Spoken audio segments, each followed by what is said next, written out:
আসসালামু আলাইকুম। শুরু করছি মহান আল্লাহর নামে।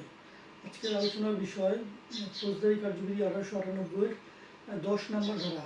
এই 10 নম্বর ধারার বিষয়বস্তু হচ্ছে নির্বাহী ম্যাজিস্ট্রেট, ইংরেজিতে যাকে আমরা বলতে পারি এক্সিকিউটিভ ম্যাজিস্ট্রেট। 10-এর 1 ধারাতে বলা আছে প্রত্যেক জেলা এবং মেট্রোপলিটন এলাকায় সরকার যত সংখ্যক প্রয়োজন মনে করে তত সংখ্যক ব্যক্তিকে নির্বাহী ম্যাজিস্ট্রেট হিসেবে নিয়োগদান করতে পারে এবং সেই নির্বাহী ম্যাজিস্ট্রেটের মধ্যে থেকে যে কোনো একজনকে জেলা ম্যাজিস্ট্রেট হিসেবে নিয়োগ করবে। 10-এর 5 ধারাতে বলা আছে সরকার বাংলাদেশ সিভিল সার্ভিস প্রশাসনে নিয়োজিত যে কোনো ব্যক্তিকে নির্বাহী ম্যাজিস্ট্রেট হিসেবে নিয়োগ দিতে পারবে। যে কোনো জেলা বা উপজেলায় নিয়োগপ্রাপ্ত সহকারী কমিশনার, অতিরিক্ত ডেপুটি কমিশনার অথবা থানা নির্বাহী অফিসার, টিইউএনও বা ইউএনও নির্বাহী ম্যাজিস্ট্রেট বলে গণ্য হবে এবং তারা তাদের এলাকায় নির্বাহী ম্যাজিস্ট্রেটের ক্ষমতা প্রয়োগ করতে পারবে।